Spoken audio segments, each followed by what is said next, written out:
राम राम भाई सभी ने अभी देखा होगा ये जो रेसलिंग हॉल की फोटो थी। रोहतक में छोटराम स्टेडियम में ये रेसलिंग हॉल है और ये वही हॉल है जिसमें साक्षी मलिक ने इतने साल पहलवानी करी और ओलंपिक का मेडल जीता। तो आज साक्षी मलिक के बारे में बहुत बातें गलत कही जा रही है कि उसने देश की कुश्ती का नाश कर दिया, वो मतलबी है, ऐसी वैसी बातें हैं।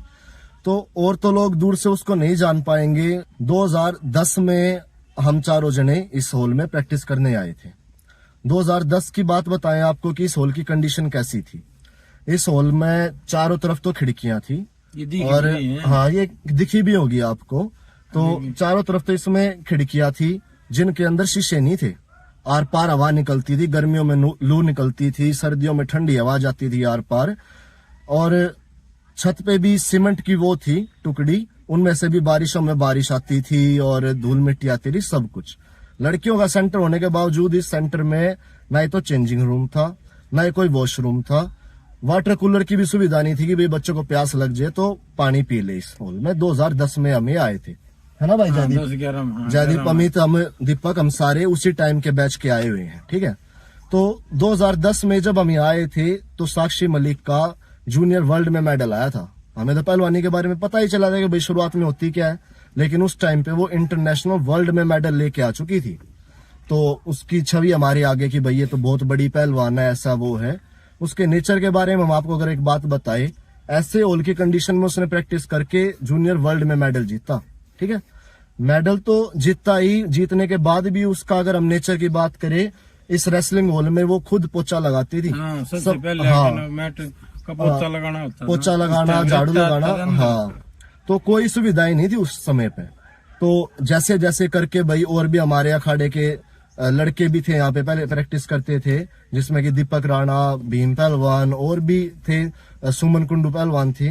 वो सब इन सब के करके भाई इनकी प्रोग्रेस आती गई। इन्होंने मिल के अपना सेंटर को बढ़ाने की कोशिश करी, अच्छा बनाने की कोशिश करी। और भी थे पुराने सीनियर जो भी थे, अब बहुत सारे पहलवान है, सबका नाम बताना तो है, लेकिन मेजर सबसे ज्यादा यही थे, ठीक है। सबसे बड़ी अचीवमेंट इनकी रही है। तो अब ये सब मिलके दीपेंद्र हुड्डा के पास गए, उन्होंने थोड़ा बहुत डोनेशन दिया हॉल के लिए। इसमें कुछ पंखे आए, हाँ, कूलर आए, लाइट आई। मैं दो तीन चीजें तो मेंशन करनी भी भूल गया कि इस हॉल में लाइट भी नहीं थी। सर्दियों में 5:30 बजे लड़कियों को हॉल खाली करके चले जाना पड़ता था। जो ये आज 9 बजे तक प्रैक्टिस कर रहे हैं ना, 5:30 बजे हॉल को ताला लग जाता था सर्दियों के टाइम पे। 3 बजे 2:30 बजे ऐसे प्रैक्टिस करने आती थी लड़कियां, ठीक है, अंधेरे के डर से। और एक भी पंखा नहीं था। आप कुश्ती जैसे स्पोर्ट्स में समझते हो कि भाई कितनी गर्मी में तपते हुए इतनी ज्यादा मेहनत करना कितनी बड़ी बात है। तो ये सारे पहलवानों ने मिलके थोड़ा थोड़ा करके इस सेंटर को ग्रो करना शुरू किया।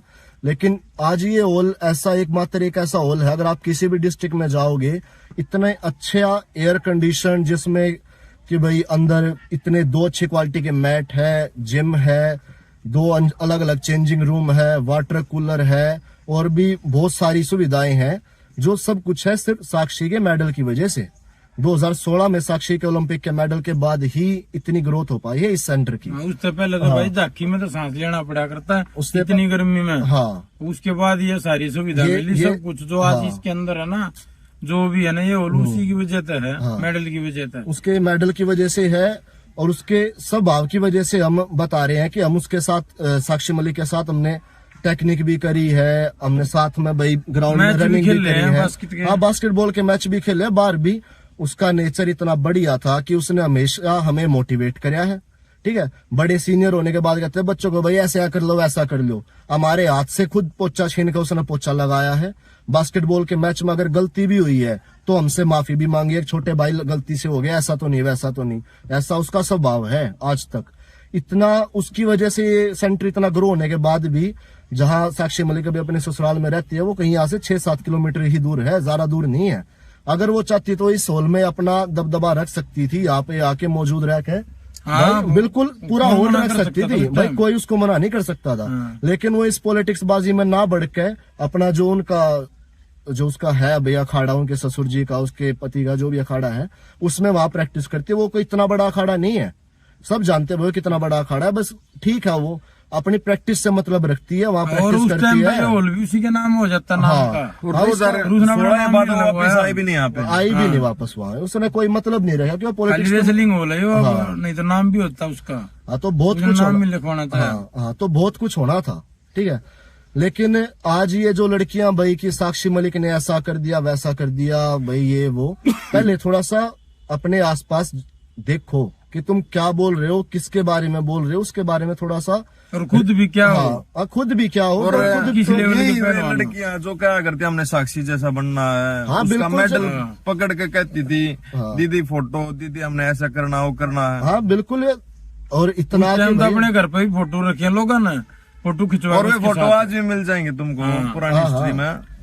ये तो वही बात है भाई, जो मेडल आया था ना वही बात है, उसके कंधे तक आती थी बहुत सारी लड़कियां जो ये कहती थी दीदी हमें एक दिन आप जैसा बनना है। और उस दीदी का नेचर ऐसा था कि भाई उन लड़कियों को कपड़े, उनका कोई भी मैट शूज या फिर रेसलिंग के कॉस्ट्यूम भी इवन उसने उन लड़कियों को दिए है, सारा लगाया है। साक्षी ने इतना ज्यादा वो है कि भाई उसने कदे भी ऐसा नहीं होने दिया कि भाई किसी लड़की ने जरूरत और साक्षी ने पता हो और उस लड़की की मदद ना करे। उसने हमेशा सबकी मदद करी है, लड़कियां की भी करी है। अपनी स्पोर्ट्स की किट कितनी बार ऐसा होया कि भाई वो आई है, उसने देखा है भाई आसपास कोई लड़की है जिसको जरूरतमंद है, उसने तभी वो किट अपनी दे दी है। इंडिया का ऊपर है भाई, कोई मायने नहीं रखा, उसने सबसे ज्यादा भाई नेचर उसका बहुत बढ़िया रहा है। आज जो ये लड़कियां उसके बारे में बोल रही है या फिर जो लड़कियां चुप है, उनकी एक जिम्मेदारी बनती है कि भाई ऐसे मुश्किल समय में जब एक इंसान भाई भारत रत्न ओलंपिक का मेडल जीतने के बाद भी उसको रोड से उठा के जबरदस्ती बस में फेंका जा रहा है, उसकी इतनी बेइज्जती हो रही है, और उस समय पे भाई तुम उसका साथ नहीं दे रहे हो जिसको तुम कभी अपना आइडल मानते थे यार, ऐसा भाई क्या गलती हुई है साक्षी से? एक ही तो गलती हुई है कि उसने इंसानियत के बारे में बोलने की सोची है, और तो कोई गलती करी नहीं है। मेडल जीतते हैं, अवार्ड जीतते हैं, अपने घर में अपनी इज्जत से रह रही थी, क्या जरूरत थी उसको? सब बोल रहे क्या जरूरत थी भाई, बोल रहे कि भाई वो छोटे बच्चों को आगे नहीं आने देंगे, ये नहीं करने देंगे। जितना साक्षी आ रही है ना ट्रायल में, जितना साक्षी 3 से 4 बार ओलंपिक में मेडल आने के बाद, मतलब कि ओलंपिक में मेडल आने के बाद 3 से 4 बार तो सोनम ने आया है, ठीक है। और भी छोटराम स्टेडियम की एक लड़की है, उससे भी आ रही है। इतनी बार हारने के बाद भी अगर वो चाहती पहले सिफारिश या पॉलिटिक्स, वो पहले क्यों नहीं लड़ाती भाई? आप बोल हाँ पहले कर लेती। उसने साबित किया कमबैक करके इन सब को कॉमनवेल्थ की ट्रायल्स में हरा कर कि वो लड़के जीतने वालों में से है। एशियन गेम्स की ट्रायल में भी उसने साफ साफ कह दिया था कि भाई बिना ट्रायल के मैं नहीं जाऊंगी, ठीक है। ऐसा नेचर है साक्षी का। इस बात में यही कहना चाहते हैं कि भाई जिस लड़कियों ने वहां जाकर जंतर मंतर पर ये जो फोटो को काटना और ये सब कुछ किया है, आम जनता में साक्षी को जो बदनाम करने की कोशिश करी है वो बहुत गलत है।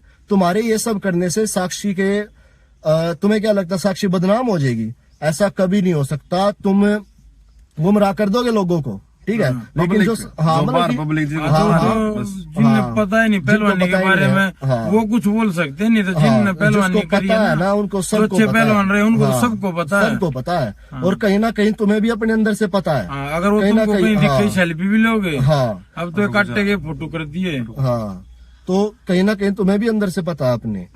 तो उसने यार अभी भी एक बात बताओ कि अभी भी उसने जो डिमांड रखी है, उसने ये नहीं कहा कि मुझे बनाओ, उसने ये नहीं कहा कि भाई उसकी पसंद के किसी को बनाओ। उसकी सिर्फ एक डिमांड है आज के दिन, साक्षी की सबसे पहली, कि भाई अगर कोई महिला होगी प्रेसिडेंट तो लड़कियां सुरक्षित रहेगी, ठीक है। उससे अलग साक्षी की अगर मुझे तो कोई मेजर डिमांड नजर नहीं आ रही।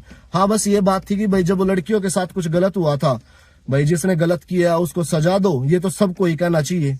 अगर कोई दोषी है तो उसको सजा दो, ये तो नॉर्मल सी बात है। लेकिन आप सब ये देखो कि पावर का नशा कैसा है कि भाई कितना कुछ होता है समाज में, कि साक्षी के, बजरंग के, इन सब के इतने बड़े मेडलिस्ट होने के बाद भी कार्रवाई नहीं हो पा रही जो होनी चाहिए जिस रफ्तार से। क्या मिलता है किसी को, कोई भी कंपटीशनर एक मेडल जीतकर? पैसे और इज्जत। अगर आपको पैसे ही कमाने हैं तो दुनिया में बहुत सारे साधन हैं, तो आप उससे पैसे कमाओ। लेकिन अगर आपको इज्जत चाहिए तो आप स्पोर्ट्स करने आते हैं, ठीक है। तो अब इज्जत को नीलाम करके आप पैसा कमाना चाहते हो, ये तो कोई बात नहीं हुई ना। जूनियर बच्चे बोल रहे हैं कि भाई हमारा नुकसान हो गया। नुकसान तुम्हारा 1 साल का हुआ है, एक इंजरी भी लगने के बाद वो हो सकता है, और नुकसान ऐसा कुछ नहीं है। सीनियर नेशनल अभी अगले 1 महीने में हो जाएगा। हाँ, नेशनल तो सारे नेशनल, होंगे। हाँ नेशनल हो जाएगा, एक नेशनल ठीक है, होगा, हाँ पर ठीक है। लेकिन ये जो ये बदलाव है ये बार बार नहीं आता, ये सालों में एक बार होने वाली बात है। तो समझो थोड़ा बात को, और ये चीजें बहुत गलत है जो भी ऐसे बोल रहे हैं लोग, इनको अपना समझना चाहिए। और साक्षी के बारे में हम दोबारा से कहेंगे कि भाई जैसे ही अफवाहें फैलाई जा रही है वैसा कुछ भी नहीं है। बारे में भाई हाँ बहुत बोलो, हाँ, जो नहीं जानते ना, जो नहीं जानते ना उसके बारे में ऐसा मत बोलो। साक्षी के बारे में कुछ मत और अगर बोलो तुम्हें भाई। उससे प्रॉब्लम है, अगर तुम्हें उससे प्रॉब्लम है तो उसकी दी हुई किसी भी चीज के साथ आप संबंध मत रखो। इस हॉल में प्रैक्टिस मत करो, उसकी फोटो के आगे प्रैक्टिस मत करो। इस हॉल में फोटो है साक्षी की, उसके आगे प्रैक्टिस मत करो, उसको उतारो। हाँ, तो भाई अपनी डिसीजन लो। अगर तुम्हें गलत का साथ, तुम्हें अगर साक्षी गलत नजर आ रही है तो साक्षी के हर गलत कई कामों को भी आप मत करो। हाँ, तो ये बातें हम कहना चाहते रहे सब। तो बस भाई सभी को अपना बता दे के भाई साक्षी के बारे में जो गलत बोल रहे हैं वो बिल्कुल ही मतलब कि बिना बुद्धि के इंसान है, वो ज्यादा सोच नहीं रहे, समझ नहीं रहे, उनकी देन को भूल रहे हैं कि भाई साक्षी ने कितना कुछ किया है, देश के लिए क्या किया है। क्या पता 100 खेल होंगे देश में, ठीक है, सबसे ऊपर कुश्ती हाईलाइट में है, क्योंकि सिर्फ ओलंपिक में 2 मेडल आए थे, एक साक्षी का और एक पीवी संधू का। उस वजह से भी कुश्ती को लोग जानते हैं। इतना ज्यादा लोग कोई ताइक्वांडो को नहीं जानता। क्यों नहीं जानता? क्योंकि रिजल्ट नहीं है। रिजल्ट लेके कौन आया? बजरंग लेके आया, साक्षी लेके आई, विनेश लेके आई। अगर इनके रिजल्ट नहीं होते तो अदर स्पोर्ट्स की कुश्ती भी बैकवर्ड स्पोर्ट्स बना रहता। कुश्ती को हाईलाइट में लेके आने वाली ही साक्षी है। जिस मेडल की, जिस पैसे की जो तुम चार रख रहे हो, उसकी वैल्यू भी साक्षी ने ही बढ़ाई है। और 2016 का करा करते 2016 का ओलंपिक मेडल आने के बाद आज थोड़ी ह्यूमन रेसलिंग ज्यादा इंडिया में हो गया। वरना पहले सुशील पहलवान ने कुश्ती को बहुत ऊपर ले गए। अब आप खुद देख लो 2016 के बाद कितना चेंज हो गया, कितनी फैसिलिटी हो गई, कितनी। तो भाई बस सब समझो और अपना सोच समझ के अपने लाइफ का डिसीजन ले। काटे मार के बहुत इतने बड़े चैंपियन आगे काटा नहीं मारना चाहिए। वैसे बात कह सकते थे, किसी चीज में फर्स्ट आ रहा है कोई आदमी है, सीनियर में वर्ल्ड में मेडल है, कोई जिन्हें कट्टे मारे एक, और उनका तो 4 बार है, किसी का भी नहीं है। ये काटे मारे ठीक है, 4 बार। और वो आना सचिन के 2 किले जमीन थी बस, अपनी जमीन से जुड़े और आदमी है वो। अगर आप सबको किसी भी समस्या, मतलब कि किसी भी टाइप की समस्या थी, आपको साक्षी से बात करनी चाहिए थी कि दीदी हमारा ऐसे ऐसे वो हो रहा है, आप हमें नुकसान हो रहा है, आप हमें सपोर्ट करो, ठीक है। अभी कभी उसको पर्सनली अप्रोच करके देखो कि उसका नेचर कैसा है। बिना तब पता चलेगा। बिना बात करे करके पोस्टर ठाका काटे मार का चल पड़े, बिना कुछ सोचे समझे, थोड़े जिम्मेदार बनो, ठीक है। ठीक है भाई, ठीक है भाई। एक देशभक्ति के बारे में एक आपको वाक्य बताऊं अंतरराष्ट्रीय स्तर का। सबको पता है कि भाई रशिया के पहलवान इंटरनेशनल लेवल पे रशियन फ्लैग के नीचे नहीं खेल पाते। तो वो सिचुएशन क्यों बनी थी? जब रशिया और यूक्रेन की लड़ाई हुई थी, उस समय पे पुतिन के बारे में लोग बहुत बुरा बोल रहे थे। तो रशियन फेडरेशन में जितने भी मतलब कि अच्छे अच्छे पहलवान हैं, जिनके ओलंपिक में वर्ल्ड में मेडल है, उन सब ने मिल के एक मीटिंग इकट्ठी करी थी और उसमें बोला था कि हम सब पुतिन के साथ हैं, हम अपने देश के साथ हैं, हम अपने देश का हर मुश्किल समय में साथ देंगे, ठीक है। ऐसी बातें बोलने के बाद जो यूनाइटेड वर्ल्ड रेसलिंग का जो ऑफिस है, उससे उनको वार्निंग मिली कि भाई अगर आप ऐसा ये बोलोगे कि भाई आप उनके साथ हो और वो कुछ गलत हो रहा है, जो कुछ भी है, तो हम आपको नहीं खेलने देंगे। तो ऐसा बोलने के बाद भी, उनको वार्निंग मिलने के बाद भी, उनका पता रिप्लाई क्या था? उनका रिप्लाई ये था कि आप हमें क्या खेलने नहीं दोगे, हम खुद ही नहीं खेलेंगे, ठीक है। सबसे पहले उनके लिए उनका देश है, उनके लीडर है, उनके नागरिक है, आपस में एक साथ वो है, ठीक है। अगर वो ही टुकड़ों में टूट के ऐसी बातें करते जैसे हमारे देश में लोग बातें कर रहे हैं कि भाई नहीं जूनियर बच्चों का ये नहीं हो रहा, वो नहीं हो रहा, तो वो देश भी हमारे देश की तरह काफी पीछे रह जाता, ठीक है। अगर हमें आगे बढ़ना है तो हमें अपने बड़े पहलवानों का, बड़े सीनियर पहलवानों का, जो देश में जिन्होंने इतनी बड़ी क्रांति लेके आए, इतने बड़े मेडल लेके आए हैं, इनका हम साथ नहीं देंगे तो इनका साथ कौन देगा, ठीक है। हमें साथ देना चाहिए हमेशा।